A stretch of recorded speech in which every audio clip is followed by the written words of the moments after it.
ఈరోజు చాలా ఉత్సాహభరితమైన వాతావరణంలో చాలా విద్యుగ్నంగా సాగుతున్న ఈ సభ చూస్తే నాకు నిజంగా చాలా సంతోషం వేస్తాం. 1998 సంవత్సరంలో నేను పోలీస్ శాఖలో చేరాను. ఈ రోజుకి 28 సంవత్సరాలు కంప్లీట్ చేసుకొని పోలీస్ శాఖలో అనేక కార్యక్రమాలు చేపట్టాను. ఒకవైపున సోషల్ సర్వీసెస్, పోలీస్ సర్వీసెస్ చేస్తూనే ఎన్నో సామాజిక సేవా కార్యక్రమాలు పాల్గొన్నాను. అయితే ఈరోజు నాకు కలిగినటువంటి ఆనందం అంతకు ఎప్పుడు కలగలేదు. నేను ఎందుకు చెప్తున్నానంటే డ్రగ్స్ అదేవిధంగా సైబర్ క్రైమ్ ఈ రెండు కూడా ఈరోజు సమాజాన్ని పీడిస్తున్న చాలా రెండు రుగ్మతలు. వీటిని వదిలించుకోవడం అనేది చాలా కష్టం.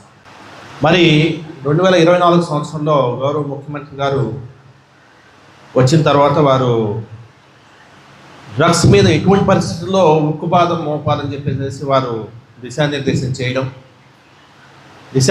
చేసిన తర్వాత ఈగల్ అనే ఒక సంస్థను వారు స్థాపించడం. ఈగల్ అనే సంస్థ డ్రోన్స్ అదేవిధంగా శాటిలైట్ ఇమేజరీతో ఆంధ్ర ఒరిస్సా బార్డర్లో ఉన్న దాదాపు 10,000 ఎకరాల్లో ఉన్న గంజాని సమూలంగా నిర్మూలించి ఈరోజు 1 ఎకరాలో కూడా గంజాయి సాగు కావట్లేదంటే అతిశయోక్తి కాదు. అయితే అది చేసిన తర్వాత కూడా ఎన్టీఆర్ పోలీస్ కమిషనరేట్లోనే కాదు రాష్ట్రంలో ప్రతి దగ్గర కూడా గంజాయి తగ్గిందా అంటే లేదు, తగ్గలేదు, ఇంకా ఉంది అనేది ప్రజల నుంచి వస్తున్న స్పందన. అటువంటి పరిస్థితుల్లో ఆ ఫైర్ నుంచి పుట్టిన ఒక చిన్న ఆలోచన డ్రగ్స్పై దండయాత్ర 1.0.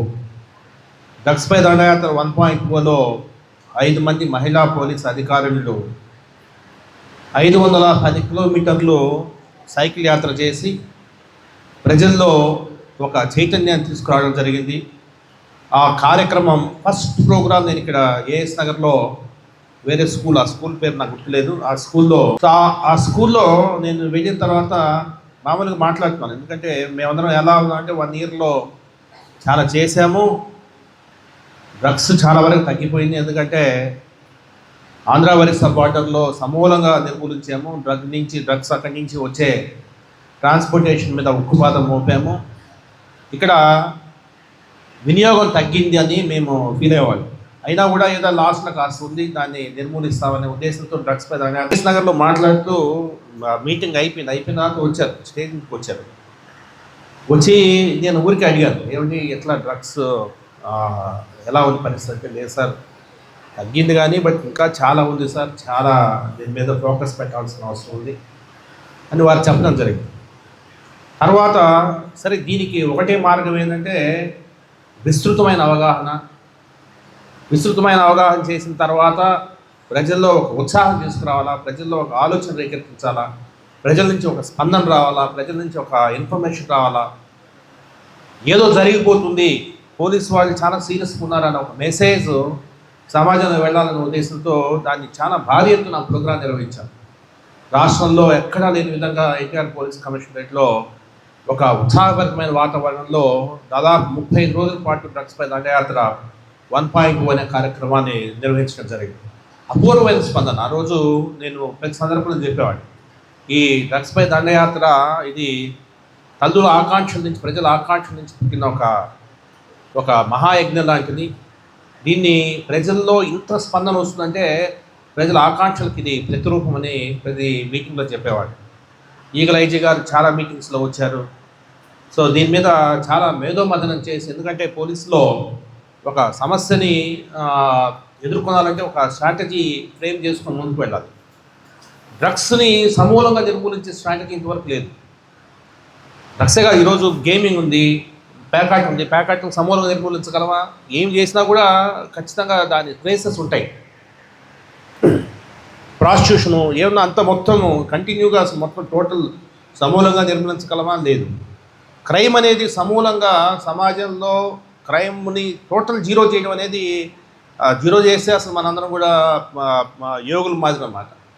అటువంటిది డ్రగ్స్ అనే దాన్ని సమూలంగా నిర్మూలించాలంటే ఏం చేయాలి? ఎందుకంటే ఇది మాత్రం ఉండకూడదు, డ్రగ్స్ మాత్రము సమాజంలో ఉండొద్దు. యువతను పట్టి పీడించే దీన్ని మాత్రం ఎటువంటి పరిస్థితుల్లో తుదముట్టించాలని ఒక కంకణ బదులై ఆ రోజు చాలా మేధోమదనం చేశాం. మేధోమదనం చేసిన తర్వాత అందులో పుట్టిన ఒక అద్భుతమైన ఆలోచన డ్రగ్స్ యాత్ర 2.0. ఎందుకు చెప్తానంటే దేశంలో ఎక్కడా లేదు. ఫస్ట్ టైం ఎన్టీఆర్ పోలీస్ కమిషనరేట్లో టెస్ట్ చేయాలి. ఎందుకంటే ఒకసారి మన కలెక్టర్స్ ఎస్పీస్ కాన్ఫరెన్స్లో గౌరవ ముఖ్యమంత్రి గారు చెబుతూ ఊరికే మాట్లాడుతూ టెస్ట్ చేసి ఎలా ఉంటుంది అన్నారు. ఆయన టెస్ట్ ఎంత అవుతుందంటే ఆ రోజు చూసి 650 రూపాయలు ఒక టెస్ట్ కిట్. అంటే ఒక మనిషికి ఒకసారి ఆయన యూరిన్ కలెక్ట్ చేసుకొని టెస్ట్ చేయాలంటే 650 రూపాయలు. అక్కడి నుంచి దాని మీద రీసెర్చ్ చేసి అది చేసి దాని మీద చాలా చేసి మేము ఎన్టీఆర్ పోలీస్ కమిషనర్లో 42 రూపాయలకి కిట్లు సంపాదించి దాదాపు 10,000 కిట్లు తెప్పించాం. మేము 10,000 కిట్లు తెప్పించడంతో పాటు డీజీ గారికి చెప్పి మొత్తం టోటల్ రాష్ట్రం మొత్తం మీద దాదాపు 20-30 వేల కిట్లు రాష్ట్రం మొత్తం మీద తెప్పించారు. మళ్ళీ ఐజీ గారు రీసెంట్గా ఆయన ఏం చేశారు, ఇంకా దాని మీద రీసెర్చ్ చేసి ఇంకా దాని మీద ఫోకస్ పెట్టి ఇంకా బార్గెన్ చేసి చివరికి 24 రూపాయల్లో ఈరోజు కిట్ ఆయన తెప్పించగలుగుతున్నారు. సో ఈ 10,000 కిట్ డ్రగ్ టెస్ట్ చేసి పాజిటివ్ని కామన్ మ్యాన్ నుంచి సపరేట్ చేయాలన్న ఆలోచన అనేది ఒక అద్భుతమైన ఆలోచన. ఎందుకంటే మనకు టార్గెట్ గ్రూప్ తెలియాలంటే టెస్ట్ సైంటిఫిక్గా టెస్ట్ చేయాలి. మరి ఎవరిని టెస్ట్ చేయాలని నెక్స్ట్ ప్రశ్న. ఎవరిని టెస్ట్ చేయాలంటే రౌడీ, కేడీ, డీసీ, రోజర్ క్రిమినల్, డెకాయిట్, మందు తాగేవాడు, బయట యూజుల్లో తిరిగేవాడు, హిప్పీ క్రాఫ్ట్ పెట్టుకున్నాడు, ఇందాక కుర్రాడు వచ్చాడు, ఇది చిరిగిన జీన్స్ వేసుకున్నాడు, ఇటువంటి క్యారెక్టర్స్ మొత్తాన్ని తీసుకొచ్చి టెస్ట్ చేయమని చెప్పేసి సర్కిల్ ఇన్స్పెక్టర్ చెప్పడం జరిగింది. ప్రతి పోలీస్ స్టేషన్లో కొన్ని వందల వేల టెస్టులు చేయడం జరిగింది. ఒక్క ఎన్టీఆర్ పోలీస్ కమిషనర్ నాకు తెలిసి 12,000 మందిని టెస్ట్ చేశాం. టెస్ట్ చేసిన తర్వాత అందరితో ఊరుకోలే. టెస్ట్ చేసినప్పుడు మీ దగ్గర ఏఎస్ నగర్లో 128 మెంబర్స్ పాజిటివ్స్ తేలారు. ఈ 128 పాజిటివ్స్ అందరిని ఇంట్రాగేట్ చేశాం. నీకు ఎవరు ఇస్తున్నారు ఏంటి, ఎవరు ఇస్తున్నారంటే పైన ఒక సెల్లార్ చెప్తారు, అమ్మేవాడు చెప్తాడు, వాళ్ళని పట్టుకొస్తాం, వాళ్ళని ఇంట్రాగేట్ చేసి ఇంకెవరికి అమ్ముతున్నాం అని చెప్పేసి కనుక్కుంటాం. ఇలాగా 1287 మందిని ఎన్టీఆర్ పోలీస్ కమిషనర్ గుర్తించి 1287 ఇంట్రాగేషన్ రిపోర్ట్స్ తయారు చేసి సెల్లర్స్ ఎవరో సెల్లర్స్ మొత్తం లోపల పారేశాం. పిట్ అండ్ డిపిఎస్ అనే ఒక డ్రకోనియల్ చట్టం ఉంది, పీడీ యాక్ట్ అంటారు. డ్రకోనియల్ చట్టం అంటే దాదాపు 1 సంవత్సరం రోజులు జైల్లో ఉండవచ్చు. మన దగ్గర ఎన్టీఆర్ కమిషనరేట్ నుంచి ఇప్పటి వరకు 32 మందిని అటువంటి వ్యక్తులు 32 మందిని విచారణ లేకుండా జైళ్ళలో పారేశాం. 32 మంది ఇప్పుడు కూడా జైళ్ళలో మగ్గుతున్నారు. మీ ఏరియా నుంచి ఇందాక రవితేజ్ గారు చెప్పారు, లేడీస్ ఎవరైతే అమ్ముతున్నారో లేడీస్ కూడా స్పేర్ చేయకుండా అందరిని లోపల పారేశారు. ఎందుకు చెప్తున్నానంటే అది ఒక సమాజాన్ని పట్టిస్తున్న ఒక రుగ్మతను వదిలించుకోవాలంటే దానికి చాలా ప్యాషన్ ఉండాలా, ఒక ఉత్సాహం ఉండాలా, ప్రజల నుంచి ఒక సహకారం ఉండాలా, పొలిటికల్ లీడర్స్ నుంచి వారి నుంచి ఒక మద్దతు ఉండాలా. అన్నీ ఉంటే ప్రతి కూడా సాధించవచ్చు అనే ఉద్దేశంతో ముందుకెళ్ళిన తర్వాత సెల్లింగ్ గంజా అనేది అమ్మేవాడు లేకుండా చేశాం. నేను ఇప్పటికీ చాలా ప్రౌడ్గా చెప్తాను. ఈరోజు మీరు గంజా సెల్లర్ చూపిస్తే, అందుకే ఈగల్ ఛాలెంజ్ మొన్న ఈ మధ్యన సర్కిల్ ఇన్స్పెక్టర్ అడిగాను, ఏమరా బాబు నీ దగ్గర ఉందా, ఈ ఏఎస్ నగర్ ఇన్స్పెక్టర్ అడిగాను. సార్ లేదు సార్, ఖచ్చితంగా చెప్తాను, లేదు సార్, 120 మంది నీ డేటాబేస్ 120 మంది ఉన్నారు, 120 మంది కంటే ఒక్కడిని చూపిస్తే నువ్వు డ్రెస్ వదిలేసి పక్కకి వెళ్ళిపోతాను సార్. నిజంగా చెప్పాను. అరే అటువంటి పరిస్థితులు నువ్వు ఛాలెంజ్ చేయాలా, నువ్వు ప్రజలకు చెప్పాలా. ఎందుకంటే గంజా బ్యాచ్, బ్లేడ్ బ్యాచ్, ఈ దరిద్రాన్ని వదిలించుకోవాలి. గంజా బ్యాచ్ ఎవరిని అడిగినా సరే బయట వాడు మందు తాగినాక రవితేజ్ గారు చెప్తున్నారు, పోయేటప్పుడు వాడు మందు తాగి ఏదో చేస్తుంటాడు, వాడిని గంజా బ్యాచ్, బ్లేడ్ బ్యాచ్ అంటారు. అరే ఇంత పోలీస్ శాఖ ఇంత అహర్నిశలు రాత్రి పగళ్ళు కష్టపడి చేస్తున్నాం, ఇదేంటి కర్మ, గంజా బ్యాచ్, బ్లేడ్ బ్యాచ్ అనేది అసలు ఇది వదిలించుకోలేవా అని చెప్పేసి చాలా మేధోమదనం చేయడం జరిగింది. లేదు సార్, మీడియా వాళ్ళు రాస్తారు సార్, ఒకరు పోటీగా ఒకరు రాస్తారు సార్. అరే వాళ్ళని కూడా మీరు కన్విన్స్ చేయాల్సిన అవసరం ఉంది. సో సైంటిఫిక్గా నువ్వు ప్రూవ్ చేయాల్సిన అవసరం ఉంది, లేదంటే రాస్తాడు, ఎందుకు రాయడు.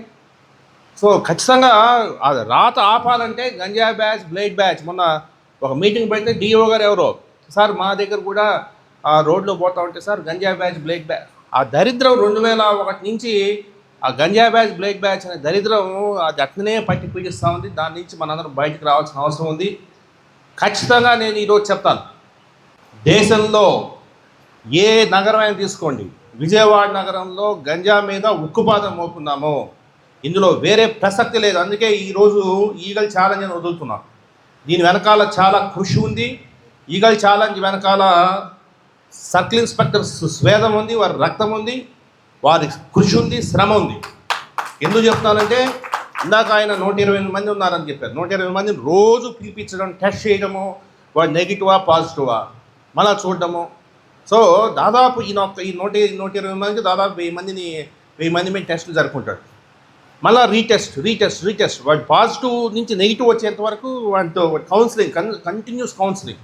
28 నుంచి 101 మెంబర్స్ దాకా వచ్చారు. గంజా దొరకట్లేదు. ఎందుకంటే 101 సరే ఎంత ఈయన చేశాడు నేను చెప్పను. ఈయన ఏదో ముద్రించేసాడు, లేదంటే ఈయన పట్టుకొచ్చేసి వాడు మారిపోయాడని నేను చెప్పను. 101 మందికి కూడా క్రెడిట్ అంతా వాళ్ళు మారినారని నేను ఇవ్వను. దొరకట్లేదు, గంజా బయట దొరకట్లేదు. నేను చెప్పేది బయట గంజా దొరకపోవడం వల్ల వాళ్ళకి గతి లేక చాలామంది 121 మంది నెగిటివ్స్ వచ్చారు. ఇందులో ఒక 30-40 మంది గంజాయి దొరక్క, 70 మంది నిజంగానే మారింటారు. 30 మంది గంజాయి దొరక్క వాళ్ళకి మానేసుకోవాల్సిన పరిస్థితి.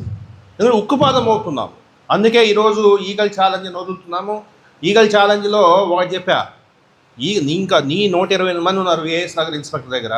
129వ వాడిని చూపిస్తే నువ్వేం డ్రెస్ వదిలేసి ఉద్యోగం వదిలేసి వెళ్ళిపోతామని అడిగారు ఆయన. నిజంగా సీరియస్గా అడిగారు. సో అంత అంటే టెస్టింగ్ అనేది మనము కోవిడ్లో చేసాము.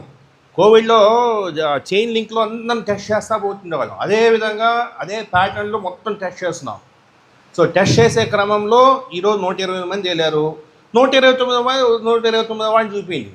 1500 రూపీస్ ఆయన ఛాలెంజ్ చేస్తున్నాడు.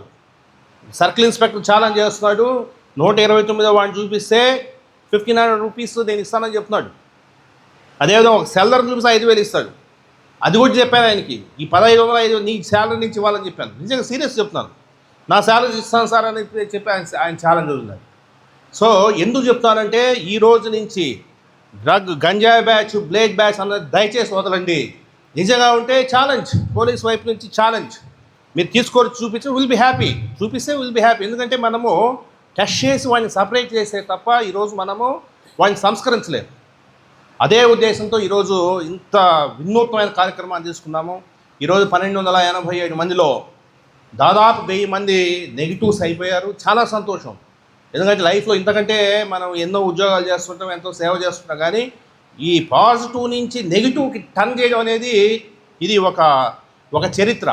ఈ చరిత్ర నాకు తెలిసి ఎవరు రాయలేరు. మీడియా మిత్రుల నుంచి నాకు చాలా సహకారం అవసరం. ఎందుకంటే నిజంగా ఉంటే 128, 129 వాడికి కనిపిస్తుంది. 129 ఆయన పట్టుకుంటే మళ్ళీ లేదు. ఆయన ఏదో ఆయన ఇంటెలిజెన్స్ పెట్టుకొని ఇంకెవరో ఒకరో ఇద్దరు ఉంటే ఆయన పెంచుకుంటే మనకు అభ్యంతరం లేదు. కానీ వేరే వాడు కానీ చూపిస్తే మాత్రం నేను అందరికీ టాస్క్ ఫోర్స్ చెప్పాను. ఈరోజు నుంచి టాస్క్ ఫోర్స్ అన్ని పోలీస్